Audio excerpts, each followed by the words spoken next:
Hello, welcome back to my channel. అందరూ ఎలా ఉన్నారు? టుడే వచ్చేసి వెజ్ బిర్యానీ ఎలా చేసుకోవాలో నేనైతే మీకు ఈ వీడియోలో అయితే చూపిస్తున్నాను. సో ఫస్ట్ వచ్చేసి మనం అన్ని రకాల వెజిటేబుల్స్ అనమాట.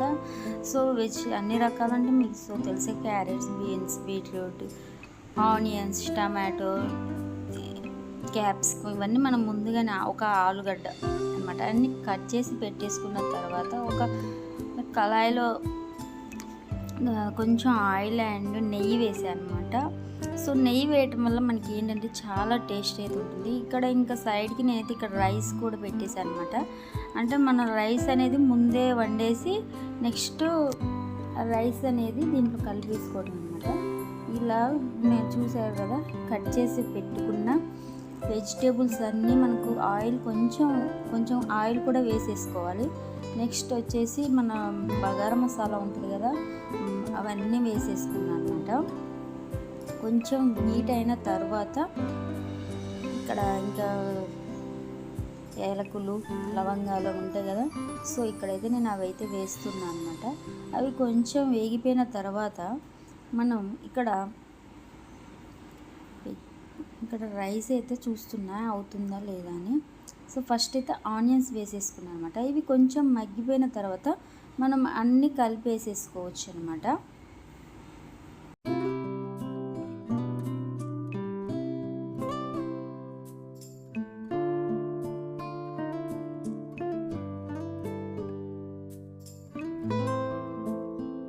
కొంచెం సేపు అయితే మనం ఇలా మగ్గనిచ్చుకుంటే సరిపోతుంది. సో అన్నీ కలిపేసుకుంటూ మనం ఒక 5 మినిట్స్కి ఒకసారి మనం ఈ విధంగా కలిపేసుకుంటూ ఉండాలన్నమాట.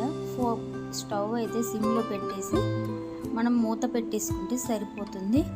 నెక్స్ట్ వచ్చేసి ఇక్కడ రైస్ కూడా అయిపోతుంది అనమాట. సో ఒక 5 మినిట్స్ తర్వాత నేను మళ్ళీ ఈ విధంగానైతే కలిపేస్తున్నా. సో నా వీడియోకి మీరు ఫస్ట్ టైం చూస్తున్నట్లయితే లైక్ చేయండి, షేర్ చేయండి, సబ్స్క్రైబ్ చేసుకోవటం మాత్రం అస్సలు మర్చిపోకండి. సో కొంచెం అయితే మగ్గిపోయాయండి ఇవి.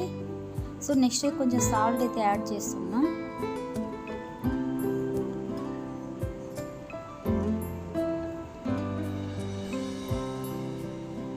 చాలా టేస్టీ ఎమ్మీగా ఉంటుంది. పిల్లలకు కూడా చాలా టేస్టీగా ఉంటుంది. కొంచెం పసుపు కూడా వేసుకున్నాను అనమాట. లైట్గా వేసుకోవాలి, మరీ ఎక్కువ వేసినా బాగోదండి.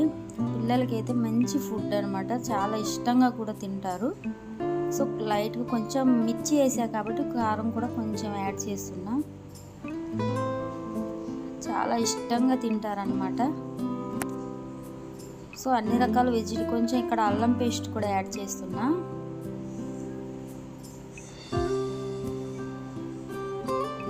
సో అల్లం పేస్ట్ వేసేసిన తర్వాత మొత్తం మళ్ళీ ఒకసారి మనం ఈ విధంగా కలిపేసేసి కొంచెం అయితే మగ్గిపోయాయండి.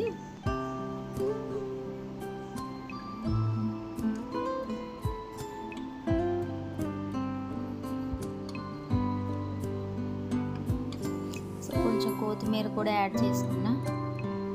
మనం కొత్తిమీర అనేది తాలింపులో వేసేసుకోవచ్చు, లేకపోతే మన ఇష్టం అండి, లాస్ట్లో అయినా వేసేసుకోవచ్చు. ఎలాగైనా మీ ఇష్టం అండి, ఇది ఎలా అయినా వేసుకోవచ్చు. సో మళ్ళీ ఒక 5 మినిట్స్ తర్వాత నేను మళ్ళీ ఒకసారి చూడండి, కొంచెం అడుగంటుతున్నట్టు అనిపిస్తుంది. సో మొత్తం మిక్స్ చేసేసుకున్న తర్వాత కొంచెం మగ్గినట్టే అనిపించింది నాకైతే. దీంట్లో కొంచెం లాస్ట్లో మసాలా పౌడర్ అనేది కొంచెం యాడ్ చేసుకున్న తర్వాత మళ్ళీ ఒకసారి మొత్తం మిక్స్ చేసి ఇక్కడ రైస్ కూడా నేను బాస్మతి రైస్ అయితే వండేసాను అనమాట. సో ఆ రైస్ని మనం ఉడికిపోయిన రైస్ని పక్కన ఇక దీంట్లో కలిపేసి మొత్తం మనం ఒక్కసారి కలిపేసుకుంటే మనకి వేడి ఎమ్మి వెజ్ బిర్యానీ అయితే రెడీ అయిపోతుంది. సో చాలా ఈజీ అండి, చాలా ఈజీ. మనకి ఇంట్లో ఉన్న వాటితోటే మనం ఈ విధంగా సింపుల్గా అయితే పిల్లలకి చేసి పెట్టచ్చు. చాలా బాగుంటుందండి. ఒకసారి అయితే ట్రై చేయండి. ట్రై చేసి ఎలా ఉందో కామెంట్లో మాత్రం తప్పకుండా చెప్పండి.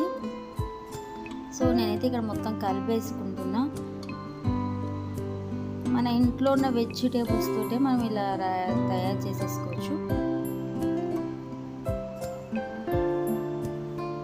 సో నాకైతే టేస్ట్ చేసాండి, చాలా బాగుంది, నాకైతే చాలా బాగా నచ్చింది.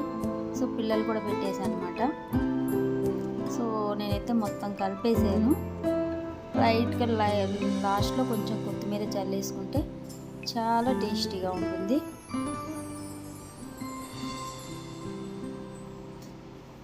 సో చూసారా, ఇక్కడైతే రెడీ అయిపోయిందండి. వెజ్ బిర్యానీ అయితే కంప్లీట్ అయిపోయింది. సో చూసారు కదా, ఈ వీడియో ఎలా ఉంది, నచ్చితే ఒక లైక్ వేసుకోండి.